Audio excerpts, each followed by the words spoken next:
Recording is on. Listo. Vale, gracias, Carla. Hola, ¿qué tal, compañeros? Pues bueno, es jueves de Journal Club y pues hoy les expondré acerca del artículo Problemas de datos en las ciencias de la vida.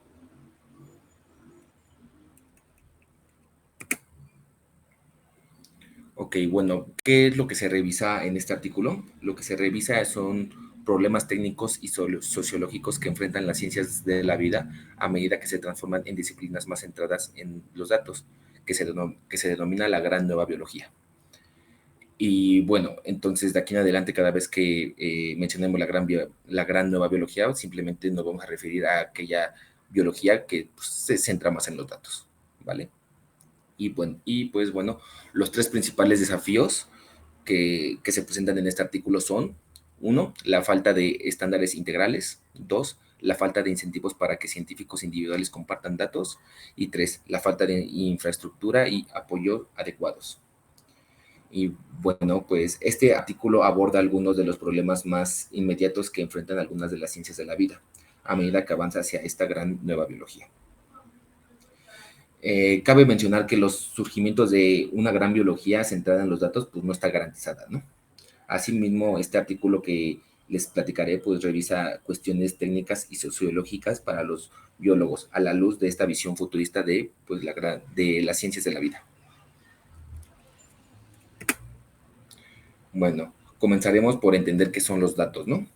El término datos, pues, no se usa de manera consistente, ya que para algunos se limita a los datos sin procesar, mientras que para otros el término se amplía para incluir cualquier tipo de información o proceso que conduzca a la comprensión. El artículo se limita a dar esta definición, ¿no? Que es que los datos son aquellos datos neutrales, objetivos y sin procesar, que son en gran medida independientes del contexto, el análisis o el observador. A medida que los datos se restringen, filtran y seleccionan, adquieren o se les asigna un significado en el contexto al que se les aplica. Esto ya es parte del proceso de transformación de los datos en información, ¿no?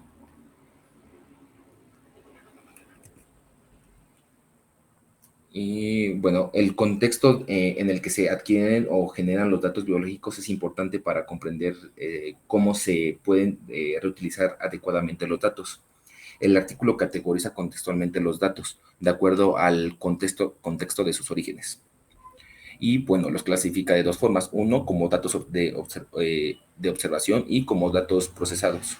Los datos de observación se relacionan con un objeto o evento real o potencialmente presentado por un agente. ¿Y qué es un agente? Pues un agente puede ser tanto una persona, equipo, proyecto, iniciativa, y puede pues, recurrir a herramientas e instrumentos. A su vez, este tipo de datos se segmenta en dos: datos descriptivos y datos experimentales. Los datos descriptivos son datos no experimentales recopilados a través de observaciones de la naturaleza, mientras que los experimentales se obtienen cuando un científico cambia o restringe las condiciones bajo las cuales ocurre la expresión de un fenómeno, ¿no? Entonces, simplemente, ¿cuál es la diferencia entre estos segmentaciones? Es que los descriptivos, simplemente un agente va a la naturaleza y pues se pone a pues recolectar datos, mientras que los datos experimentales pues ya lo que hacen es poner una restricción sobre los datos. ¿De acuerdo? Y por otro lado tenemos a los datos procesados. Estos se obtienen a través de la reelaboración, recombinación o análisis de datos sin procesar. Hay dos tipos principales, que son los datos calculados y los datos de simulación. Los datos calculados pues resultan de la reelaboración de los datos para hacerlos más significativos o para normalizarlos, mientras que los datos de simulación pues se generan mediante la combinación de modelos matemáticos o computacionales con datos sin procesar. Estos datos de simulación se generan principalmente para hacer predicciones. ¿De acuerdo? Ok, siguiendo. Primero abordaremos las cuestiones sociológicas, ¿no? Como estudio del comportamiento social humano, la sociología incluye pues, el estudio de comportamientos y las prácticas de los científicos. Si vamos a promover un cambio hacia una gran biología, debemos comprender las culturas de datos actuales para determinar qué elementos favorecen una transformación y cuáles la obstaculizan. Entendamos primero lo que es la cultura de datos, ¿no? La frase cultura de datos se refiere a las prácticas y expectativas de datos explícitas e implícitas que determinan el destino de los datos. Si el objetivo es hacer que los datos sean digitales, estandarizados y de libre acceso en un formato reutilizable, entonces las culturas de datos actuales brindan puntos de partida para determinar los cambios que se necesitan antes de que se pueda realizar esta visión. Entonces, simplemente, ¿qué es la cultura de datos? La cultura de datos es esa expectativa o lo que se debe de realizar o los primeros pasos que se deben hacer para pues, llegar a pues, obtener datos digitales, estandarizados, etcétera. ¿De acuerdo? Y bueno, ahora para la preparación de datos para su reutilización. La preparación de datos para su reutilización en un grupo compartido a menudo implica una serie de pasos o etapas que se realizan con la captura, digitalización, estructura, almacenamiento, conservación, descubrimiento y movilidad de los datos. Todavía es inusual que los datos creados en la mayoría de las subdisciplinas estén listos y disponibles abiertamente para compartir. Por ello, las prácticas de datos deben cambiar para mejorar la retención de datos, su conversión en forma digital y ubicación dentro de esquemas de estándares ampliamente aceptados y visibilidad y accesibilidad con pocas o ninguna restricción. Así que pues la reutilización pues, es lo principal, ¿no? Que se debe de tener para, o bueno, de los aspectos más importantes en los datos y de lo que habla la gran nueva biología, ¿no? A lo que se quiere llevar. Entendamos primero todos los agentes que participan o que participarán para llegar a esa nueva gran biología, ¿vale? Recordando otra vez el término, la distinción de un agente que se refiere pues, a individuos, grupos o organizaciones, cada uno de los cuales influye en las culturas de datos, ¿vale? Aquí, bueno, les presentaré los tipos de agentes que pues participan, ¿no? Para llegar a esta gran nueva biología. Uno pues, son los científicos, ¿no? Los científicos como principales productores y consumidores de los datos de las ciencias de la vida. Cambiar las prácticas de datos afectará directa o indirectamente al menos 500,000 de profesionales en todo el mundo, por lo que los científicos deberán involucrarse más en la movilización de datos que en la actualidad, ¿vale? Muchos de ellos no están suficientemente incentivados para compartir sus datos abiertamente, en parte perciben que los riesgos de hacer que los datos estén disponibles superan a las recompensas. Es por eso que muchos científicos pues, prefieren no compartirlos. Otro de los agentes son los editores. Los editores de revistas científicas están cada vez más involucrados en la gestión de datos. Los editores pueden brindar los mismos servicios para los datos que brindan para los manuscritos. Algunas revistas requieren el depósito de datos como condición para la publicación. Un modelo impulsado por el editor para compartir datos probablemente incurra en cargos, es decir, pues costos, ¿no? Por el acceso del envío de datos, ¿vale? Es decir, que, bueno, algunas de las editores pues cobran, ¿no? Cobran para que se puedan acceder a estos datos. Otros de los agentes son las agencias de financiamiento. Estas se les ha pedido que estas agencias de todo el mundo que financien la investigación informática y promuevan herramientas y bibliotecas digitales que sustenten el cambio hacia un paradigma de la gran nueva biología. Los datos cuestan dinero y la reutilización de los datos presentan un mejor retorno por cada dólar invertido en investigación. Es decir, que pues simplemente el financiar investigación informática, pues tiene un retorno de inversión pues bastante remunerable, ¿no? Ya que pues bueno, pueden llegar a ocupar esos datos para venderlos o para sacar negocio, ¿no? Y obtener lucro de ellos.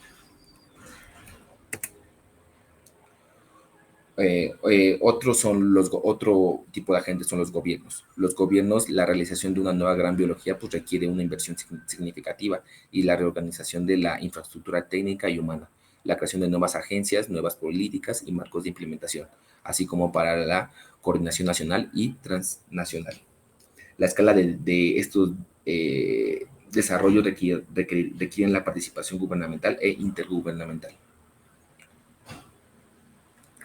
Luego tenemos a las universidades. Con más de 20.000 universidades en todo el mundo, las universidades forman la mayor iniciativa de investigación y desarrollo. Colectivamente, las universidades son una fuente importante de nuevos datos y, dado a su carácter comunitario internacional, serán las que consuman más este conjunto de datos. Y bueno, también las universidades forman la mayor iniciativa de investigación y desarrollo. Colectivamente, las universidades son una fuente importante de nuevos datos y, dado su carácter comunitario internacional, serán importantes como consumidores de conjuntos de datos. ¿Vale?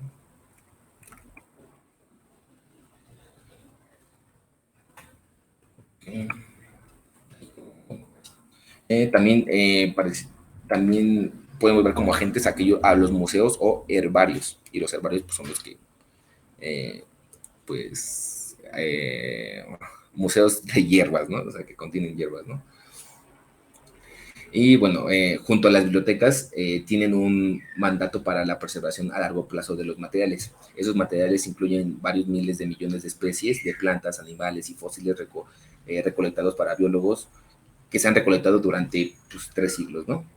Y por lo cual tienen en su poder colecciones que brindan información invaluable sobre los cambios en las distribuciones de las especies, brindan acceso a las especies extintas e informan la información para definir las especies. Por lo cual, pues también los museos y herbarios, pues manejan muchos datos, ¿no? Importantes y que son importantes para la biología.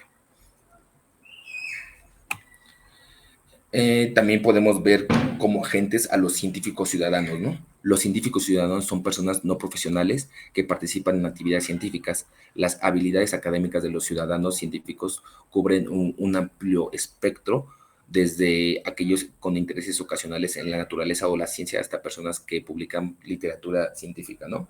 Algunos de estos científicos ciudadanos, pues podrán ser los observadores, ¿no? Los observadores de aves, los picadores recreativos, ya que con ellos pues ayudan a la identificación de estos animales.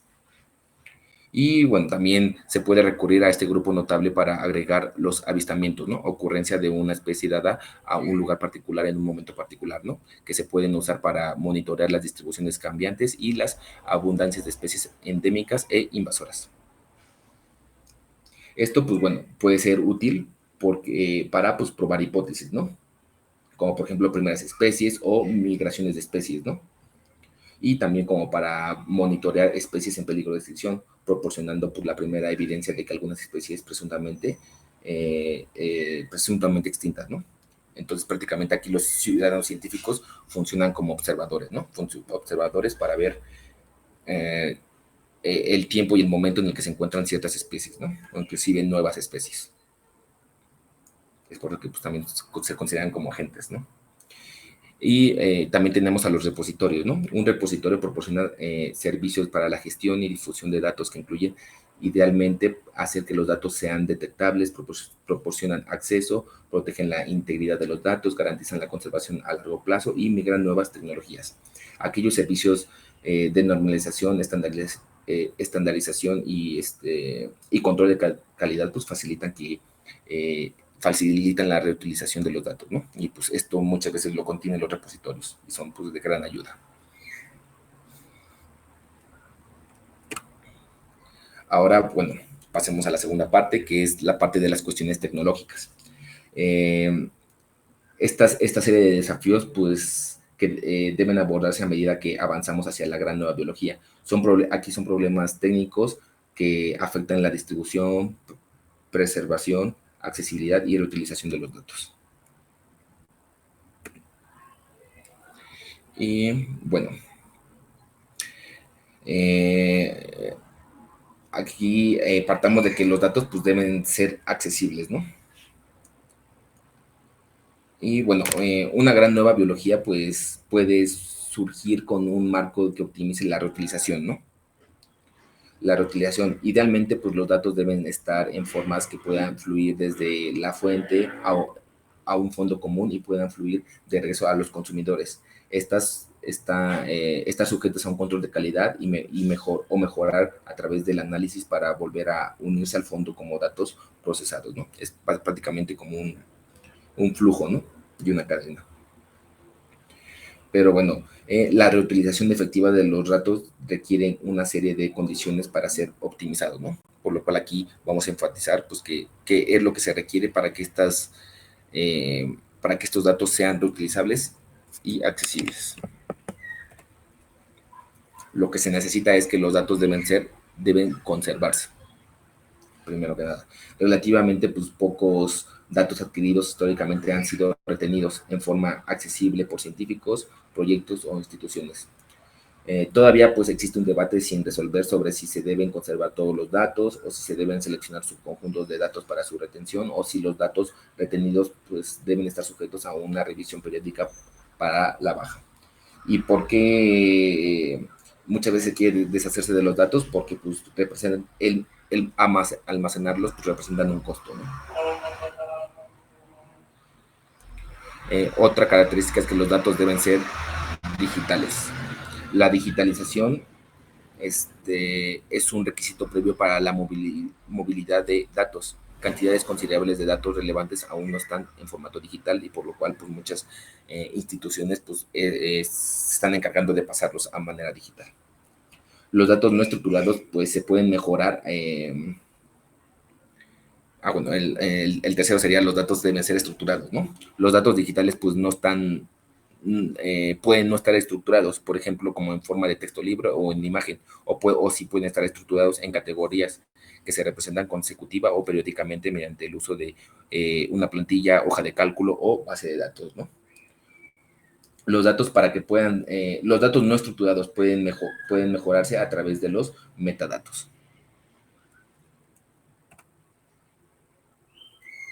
Y bueno, también se tienen los datos pues deben de ser pues, normalizados. La normalización lleva a la información contenida dentro de las diferentes estructuras al mismo formato o estructura. Es decir, que la normalización, pues simplemente pues, darle estructura a tus datos. Cuando los datos están estructurados y normalizados, pues pueden movilizarse en formatos simples o pueden transformarse en otras estructuras para cumplir con los estándares acordados. También los datos deben de ser estandarizados. La estandarización pues, indica el cumplimiento de un modo de normalización ampliamente aceptado. Los estándares proporcionan términos que definen datos y relaciones entre categorías de datos. Los dos tipos de estándares pues, indispensables son los metadatos y las ontologías.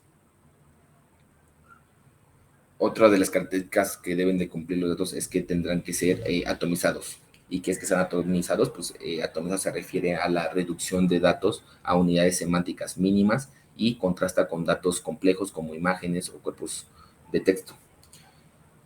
Por ejemplo, en formas atomizadas, pues les puedo dar el ejemplo de que pues, los datos pueden existir como valores numéricos de variables, es decir, el metadato o longitud de una cola pues, se puede transformar en 5.3 centímetros, ¿no? O también pueden ser declaraciones binarias, ¿no?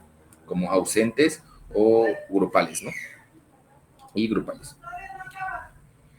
Otra de las características que deben de cumplir es que los datos deben ser publicados.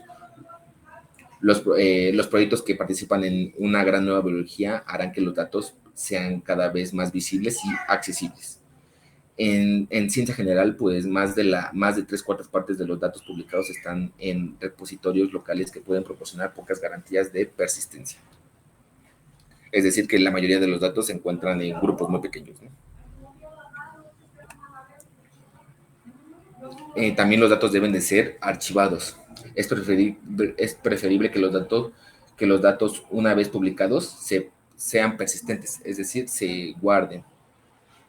Los proyectos, las iniciativas y las instituciones anfitrionas tienen pocos incentivos para conservar los datos a largo plazo. Esto pues por el costo que representa, ¿no? Pero sin embargo, las agencias de financiación pueden considerar el archivo de datos como una buena inversión.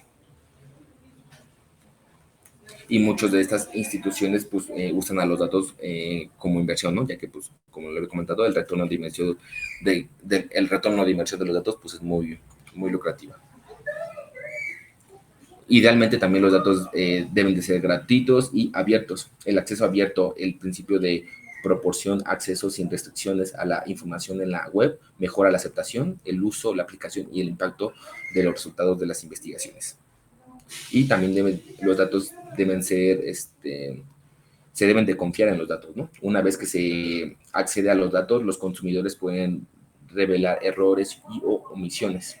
Los datos biológicos pueden ser muy sucios, por lo que cualquier procedimiento de limpieza de datos debe documentarse para ayudar al consumidor o a evaluar si la fuente es adecuada para su propósito. ¿Vale? Entonces, pues prácticamente es darle limpieza a los datos para que puedan confiarse, para que puedan ser más confiables. Ahí, bueno, creo que es la última, que sí menciona el artículo varios puntos. Y también, bueno, se menciona que los datos deben ser atribuidos, es decir, que los científicos obtengan crédito en parte a través de las atribuciones. Esta atribución tiene como ventaja que pues, motiva a los contribuyentes, ¿no? O del lado contrario, pues los desmotiva a falta de crédito, ¿no? Porque pues, no son acreditados por sus investigaciones, ¿no? Y además favorecen el desarrollo de bucles de calidad para corregir errores o comentar los datos. Es decir, que pues, el atribuirle a los científicos crédito acerca de sus investigaciones, pues hacen que estos mismos pues, mejoren la calidad, ¿no? Y corrijan sus errores. Los datos también que también los datos deben de ser manipulados, es decir, un valor de tener grandes cantidades de datos debidamente anotados disponibles en la web es que los usuarios pueden exportar, además de buscar datos. La exploración de datos puede resultar del deseo de probar una hipótesis. Por lo tanto, es deseable contar con herramientas que junten datos, los analicen y los visualicen. Y ya, por último, los datos deben estar registrados y ser detectables. Es decir, que los registros indexan los recursos de datos para alertar a los usuarios potenciales sobre su disponibilidad. El descubrimiento es posible gracias a la adición de metadatos, de descubrimientos de granularidad, pureza, ¿no? Y ya con estos metadatos, los datos pues, pueden ser más fácilmente detectables. Y hoy viene tiempo. Pensé que iba a tardar más. Y bueno, ahora entendamos lo que es la web semántica. La web semántica es, bueno, la web semántica tiene muchas definiciones, pero aquí en el artículo lo considera como un marco técnico que promueve el intercambio y la reutilización automatizados de datos entre disciplinas. El enfoque semántico tiene varias ventajas, el cual uno es ser flexible, evolutivo y aditivo. Una infraestructura semántica dará lugar a respuestas mediadas por máquinas a consultas más complejas de lo que era posible anteriormente, como por ejemplo lo que se consulta a través de Spark QL. Y pues, y pues en conclusión de lo que vi de este artículo es que, bueno, los científicos, los organismos de financiación y los gobiernos ejercen una presión cada vez mayor para utilizar las nuevas tecnologías de la información a fin de gestionar con eficacia las cantidades cada vez mayores de los datos que surgen de las nuevas tecnologías, para integrarlos con conjuntos de datos más pequeños y para mejorar la naturaleza comunitaria de la ciencia. Y por lo cual, si se llega a tener éxito, la biología se enriquecerá con dimensiones intensivas en datos más adecuados para abordar problemas transdisciplinarios y de gran escala. Y bueno, esta es la bibliografía, aquí es el link del artículo. Y bueno, por mi parte esto ya sería todo. No sé si tengan alguna duda. Y creo que yo sé que es bastante información, pero créanme que lo resumí bastante, estaba bastante largo. ¿Alguna duda? Hola Eric, sí, bastante bueno la información. Tengo una pregunta. Sí, dime. Fíjate que hablaste sobre los agentes y mencionaste el gobierno. Sí. Sobre las nuevas agencias, ¿hay alguna agencia en México para esta implementación de la gran biología o en algún otro país? No lo había escuchado. En México no sé si exista, exista como que esta implementación por parte del gobierno, pero bueno, en otros estados como, en otros países, perdón, como Estados Unidos, sí ya está pues tratando de implementar, ¿no? Ya que como mencioné, pues aún no es un hecho de que ya se esté implementando esta gran nueva biología, porque pues conlleva tiempo y pues no todos tienen estas buenas prácticas, ¿no? De los datos. Pero sí, de aquí de México, la verdad sí no estoy seguro, no estoy seguro. Ahí en el artículo solo hablaba de Estados Unidos, de gobiernos de Estados Unidos y de algunos países de Europa. Pero sí, de México sí no estoy seguro de ella. Ah, ok, muchas Sí, gracias. pero Ya estaría nada padre. más, sí, Ajá, sí, sí, no, pues estaría padrísimo, digo, sería como un boom para sí. México y un sustento, ¿no? Para que nos podamos como, bueno, la gente que empieza como científico y los que ya están, sería buenísimo, ¿no? Que existieran Ujú, esas agencias. Y sí. por otro lado, ¿hay algún porcentaje? Fíjate que durante, he visto algunos artículos y, bueno, me he encontrado que algunos son, por ejemplo, pues tienes que pagar. Sí. ¿Hay algún porcentaje de artículos o de información que sea, como tú mencionabas, de los datos, pues deben ser gratuitos y abiertos en comparación los que son los que lucran, pues, o tienes que pagar? Mm, como tal, sí, el porcentaje no lo tengo tan claro, pero lo que sí es que, bueno, muchas páginas o muchas fuentes, sí, bueno, sí cobran para también, como mencionaba, pues mantener los datos es costoso, ¿no? Es costoso y por lo cual para su persistencia lo que necesitan es, pues sí, remunerar, ¿no? Y también muchas veces cuando se tienen plataformas con datos públicos, pues muchas veces no son muy confiables y y otra, pues son más manipulados esos datos, ¿no? Entonces, pues es por eso que muchas veces se cobran, ¿no? Como para mantener esa persistencia y también retribuyan a los científicos, ¿no? Porque muchas veces los científicos, como mencioné, pues no ven esas ventajas, ¿no? De hacer públicos sus datos de su investigación. Pero así como tal, el porcentaje, sí, no. No, la verdad no lo tengo muy claro. Y disculpa. No te preocupes, muchas Sí, gracias. no, a ti, Delia. ¿Tiene alguna otra duda?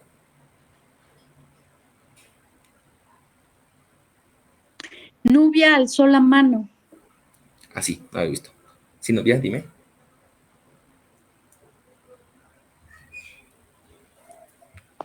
¿Me escuchan? Sí, ya. Hola.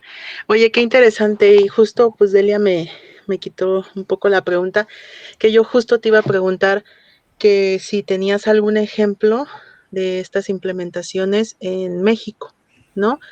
Y bueno, ya mencionaste que pues no, pero yo te quería preguntar si alguna vez has checado los repositorios de la Conavio.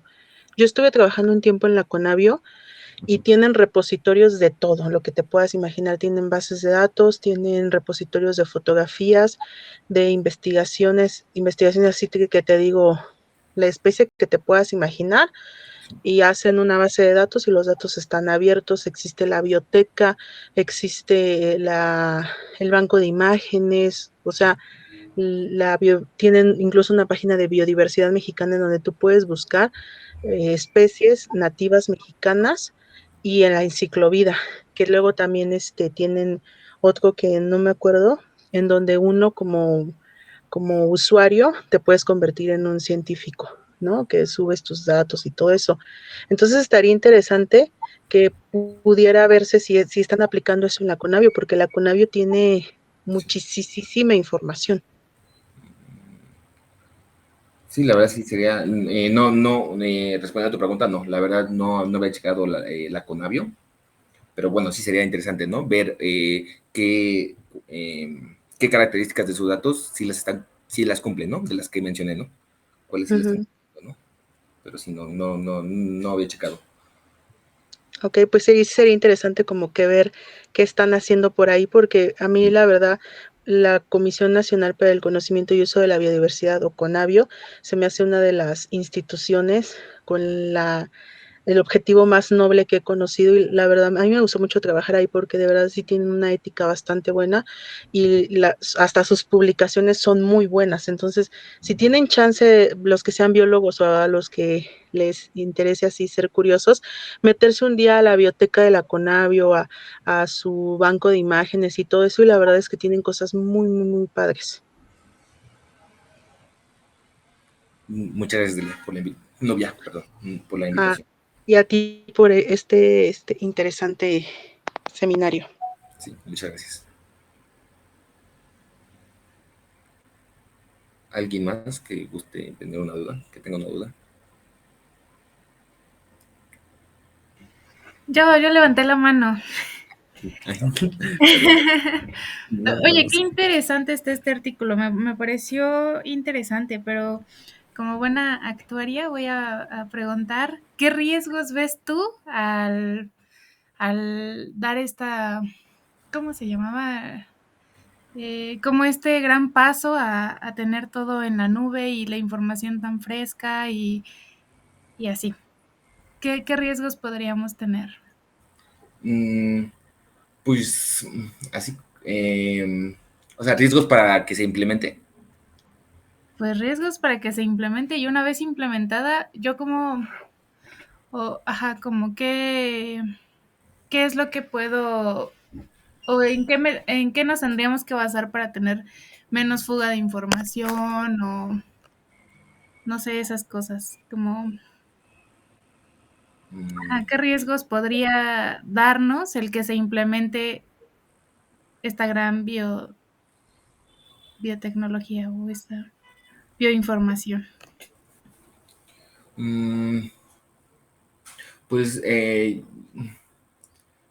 yo lo veo más como en la parte del costo, porque, y bueno, para parte también de los investigadores, ¿no? Ya que pues, no todos están muy de acuerdo en que sus datos sean públicos, ¿no? Y pues para, bueno, claramente que se implementen y que los datos tengan estas propiedades, pues bueno, creo que sería muy buenísimo, ¿no? Y creo que, pues así como tal riesgo, pues, híjole, no vería otro más que pues el costo, ¿no? El costo que tenga el mantener estos datos. Y que, bueno, claramente, pues la confianza, ¿no? Ya que pues hay un riesgo de confianza pues, a la hora de pues, descargar ciertos datos, ¿no? Y que estos a su vez sean públicos, como que pues te da desconfianza, ¿no? Generalmente, pues bueno, yo digo que cuando una página cobra por descargar datos, como que los ven más confiables, ¿no? Generalmente, ¿no? Claramente también hay páginas depredadoras que pues tienen los fines de sacar lucro, ¿no? Y pues no tienen unos buenos datos, ¿no? Pero así, riesgos, híjole, no, además del costo y de la confianza y de que los científicos quieran compartir estos datos, ya que muchos de estos datos también son confidenciales, pues de ahí creo que no veo otra forma de riesgo. Ok, muchas gracias. Sí, no sé si contesté bien a tu pregunta, o no entendí Sí, muy sí, bien. sí, ¿Sí? pero yo es que en algún momento leí un artículo acerca de qué pasaría si a nosotros nos quitaran el internet, ¿no?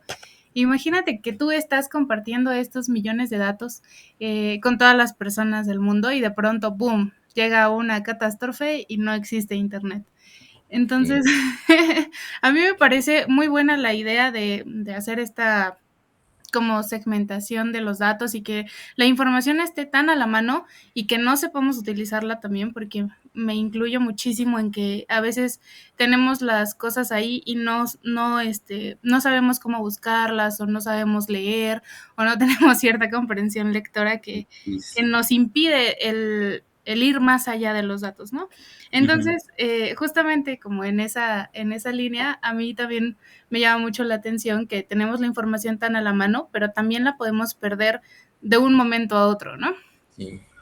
Entonces, pues imagínate cuántas investigaciones o cuántos datos perderíamos si de pronto, boom, desapareciera, ¿no? Sí, sí. Y yo creo que sería un costo, justamente como lo comentaste, ¿no? El riesgo del costo, pues es grandísimo porque tendríamos que proteger justamente eso, ¿no? El proteger a los autores, el proteger que los datos sean verídicos, el proteger la descarga, ¿no? Tendríamos que checar como muchísimas cosas muy, muy detalladas para que esto se pudiera dar. Sí, sí, claro. Y ya, pero qué gran exposición. Bueno, estuvo muy interesante. Yo no sabía que existía eso, o esa iniciativa al menos. Sí, la verdad, pues yo tampoco, ¿no? Hasta que leí el artículo y pues sí, la verdad se me hizo muy interesante, ¿no? Ya que también pues, mi proyecto está enfocado a los datos Ujú. y pues se me hizo también interesante este artículo. Y muy bonito. Gracias, Carla. Ahora quisiera yo participar. Ah, sí, dime, Laila. Lo primero es que, híjole, Carla, te luciste con tu pregunta. ¿Saben qué? Eso, para eso es este seminario y cualquier otro, para que nos haga alguien pensar de otra manera. Y nos cambiaste el canal. Entonces, lo más importante y lo que me encantó es que, claro, que usaste tu perspectiva. Y eso es lo que necesitamos, que cada quien use su perspectiva y nos haga ver las cosas desde otra dimensión para hacer mejores preguntas y entender mejor lo que estamos haciendo. Entonces, claro que hay un chorro de riesgos y esos casi siempre se nos olvidan, ¿no? Porque como nos gusta lo que estamos haciendo, pues planteamos los beneficios, pero no las desventajas. Entonces, pues ahí les dan varios, ¿no? Tenemos un grave problema de abuso del uso de la información científica. Las farmacéuticas, por ejemplo, las empresas, tienen a gente dedicada a estar rastreando el trabajo que hacen los científicos con el presupuesto de los gobiernos y de las personas para sacar beneficio. Y entonces esto es muy común, por ejemplo, con el descubrimiento de nuevas especies.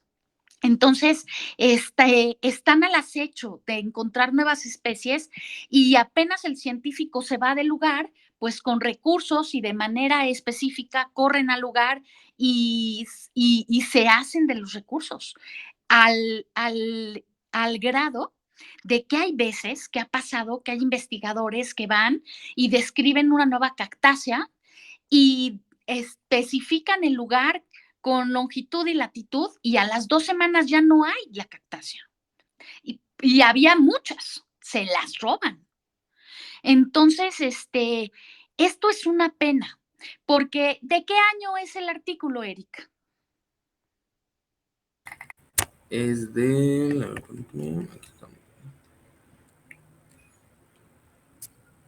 Es del 2011. Exacto. Oigan, es un artículo viejo. Para nosotros eso ya pasó. Y conste que muchas cosas ni siquiera se han logrado. ¿A qué voy? A que ese artículo en muchos casos ya está sobrepasado en ideas, en tecnología, y es parte de las cosas que precisamente hacemos en el laboratorio, el rastrear cómo todo esto ha evolucionado. Entonces, este ha sido un problema del cual nos hemos dado cuenta. ¿Y cuál creen que es la solución que tienen que tomar los especialistas en biodiversidad, los taxónomos, los botánicos, los zoólogos? Pues ya no describen la localidad exacta en la que descubrieron al organismo para impedir esto. O sea, fíjense qué complejo. Después, no solamente las empresas, que en muchos casos pueden ser rapiñeras, sino también la delincuencia organizada. Entonces, hay, por ejemplo, jardines botánicos encargados de resguardar especies como el peyote. Cada vez que encuentran peyote, la policía y lo decomisan, entonces lo mandan a jardines botánicos. Y pues ahí va la delincuencia a quererse robar los peyotes de los jardines botánicos, ¿no? Entonces, lo mismo pasa con la información, o sea, ¿cómo creen que saben que el peyote está ahí? Pues porque encuentran información sobre la distribución de las especies y porque los jardines botánicos de buena fe están mostrando sus especies para que la gente las conozca y pues bueno, ¿no?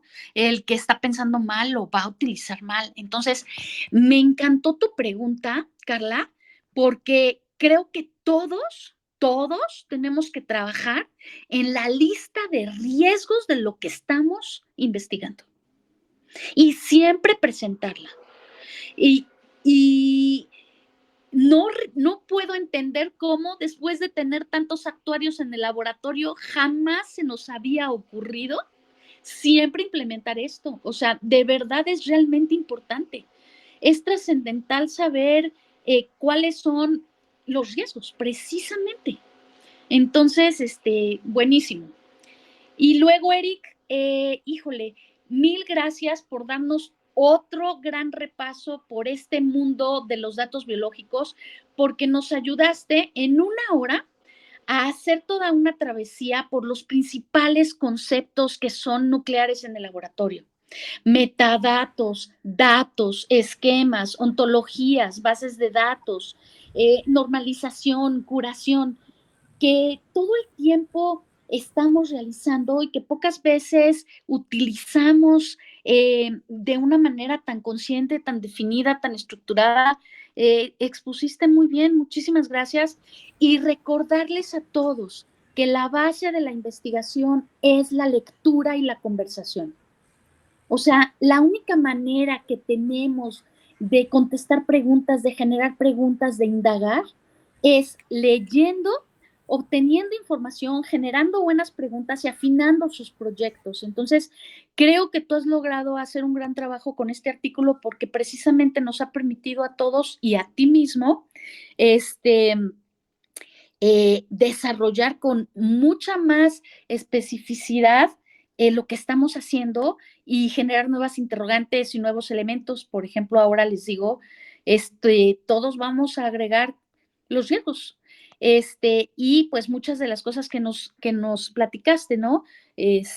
La semántica, los grandes datos, la calidad de los datos, etcétera, no debemos perderlos de vista en nuestras introducciones, en los argumentos que hacemos de nuestros artículos, en nuestras exposiciones. Muchísimas gracias. Muchas gracias, Laila. No, fue un placer presentarles este artículo.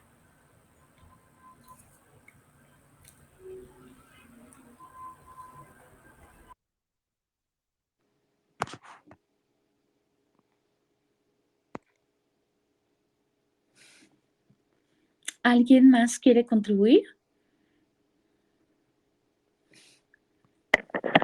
Yo.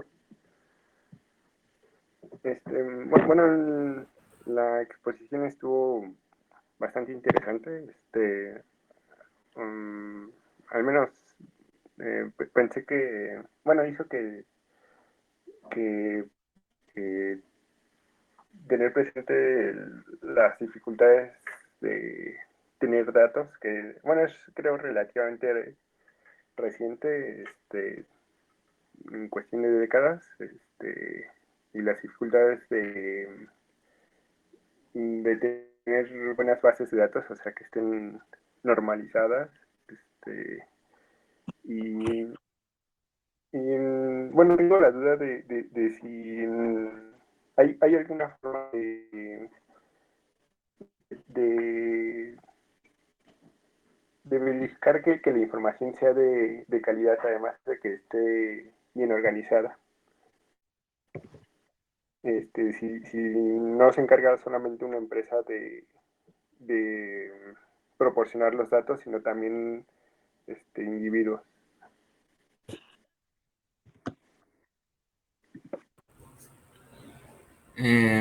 Pues sí, sí les hay. Bueno, sí, más que empresas, sí como sí, instituciones en las cuales pues recaudan bases de datos y en las cuales pues sí puedes tener como, bueno, que no todas, pero en algunas sí puedes tener como esta seguridad de que son buenos datos, ¿no? Son buenos datos y que las cuales cumplen al menos la mayoría, ¿no? La mayoría de las propiedades.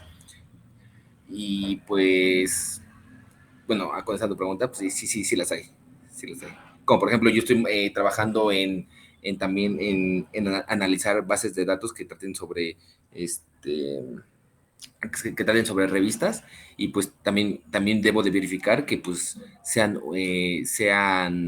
buenas, ¿no? Sea buena la información, la cual pues estoy sacando, ¿no? De esas bases. Pero sí los hay. Hay que se encargan pues, de tener esas bases, lo más, no sé, lo más limpias, lo más adecuadas posibles, ¿no? Que cumplan pues propiedades de ser buenos datos. Muchas gracias. Pues yo puedo completar un poco eso. La idea de que los datos sean de calidad depende de muchas dimensiones. En principio, por ejemplo, un criterio de calidad es que cumplan con las condiciones de ciencia abierta, que es que sean encontrables, que sean reproducibles, que sean reusables y que sean interoperables. Y en muchas dimensiones, ¿no? En los metadatos, en la infraestructura, en el formato de los datos, en el uso de especificaciones, en que utilicen infraestructura novedosa que esté ahora utilizándose como la semántica, los datos ligados, que usen formatos específicos de transferencia para que sean fácilmente utilizables, ¿no?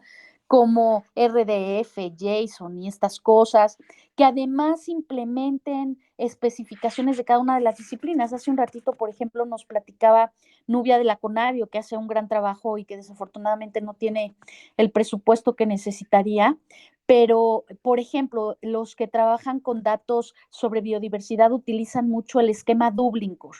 Entonces, si uno genera datos sobre biodiversidad, pues tiene que generarlos utilizando ese esquema para que los datos cumplan con todas estas condiciones. Entonces, que los datos estén actualizados, que estén disponibles en un repositorio. Entonces, bueno, esas son varias de las características, Fernando. Sí, porque, bueno, además de la forma de los datos, que tengan una forma adecuada para su uso, también se requiere que su contenido, ¿no? Que estén, por ejemplo, actualizados. Exacto.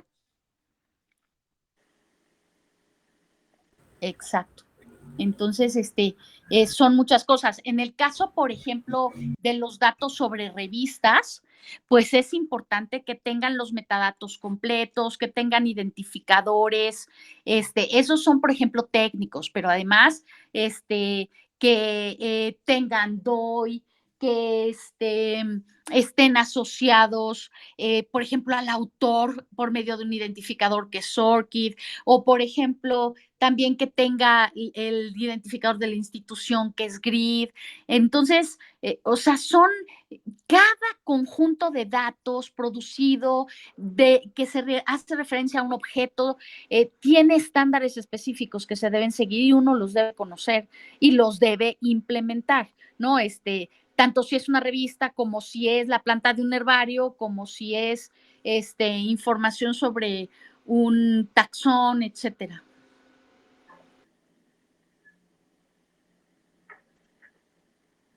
Sí, gracias. De nada. Sí, ahí es muy importante que se sigan los criterios de calidad de la comunidad a la que pertenece el objeto. Entonces, uno tiene que estar familiarizado con esa comunidad, si son datos ecológicos, si son datos botánicos, taxonómicos, etcétera, sobre revistas. Sí, en ese sentido era mi duda, de que la comunidad debe de saber la calidad de los datos. Exacto, o sea, este es un trabajo muy social, muy común. Los que determinan el mejor procedimiento para lograr la calidad son esos propios especialistas y hacen consensos. Entonces, entre ellos mismos van evolucionando y generalmente establecen esos criterios en congresos, en escritos, en manifiestos, en mandatos, en diferentes maneras de lograr que la mayoría se unan a esas causas para que las cosas funcionen, ¿no? Porque si la mayoría no lo hace, pues es un problema. Y entonces aquí entra lo que nos preguntaba Carla sobre los riesgos. Bueno, pues el riesgo de no poder lograr eso tiene que ver con no tener presupuesto y infraestructura, y eso es lo que pasa en México, ¿no? Los investigadores no tienen el suficiente presupuesto ni la infraestructura para mantener bases de datos y proyectos importantes que aseguren la robustez que nos decía Carla. O sea, que mañana no se te caiga el servidor, y no solo eso, ¿no? El más importante, que la persona que se haga cargo de que todo eso funcione, le paguen y continúe. Por eso vemos publicadas tantas bases de datos a las cuales le damos clic y no funcionan, ¿no? Que eso le pasa mucho a Nubia cuando trabaja con sus bases de datos. Bueno, pues la razón de que esas bases de datos no funcionen es falta de organización, de planeación y de presupuesto. Sí, siento eso, me hacía pensar la exposición. Exacto. Ahí hay un problema de riesgo importantísimo, Carla, ¿no? O sea, empezar el proyecto y no asegurar el mantenimiento de la colección. Entonces, le inviertes mucho tiempo, recursos, esfuerzo a generar la base de datos, a ponerla en la nube, a publicarla, y luego 2 meses después, pues ya no la puedes mantener y ya. ¿Cómo aparece la URL, Nubia? ¿Cómo se lee? Creo que anda por ahí, ¿no? Error 400, una cosa así. Pues tú, Fernando, ¿no? Nos ayudaste a ver, y la proporción de las bases de datos que no estaban activas de NAR era más de la mitad. Sí. O algo tan sencillo como pagar el dominio, o sea, son un chorro de cosas.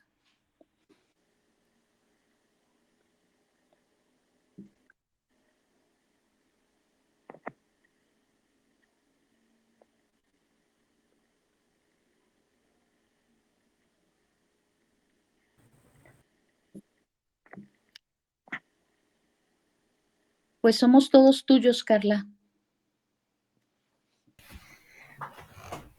Es que no sé cómo se finaliza. Pues, muchas gracias por haber presentado, Eric.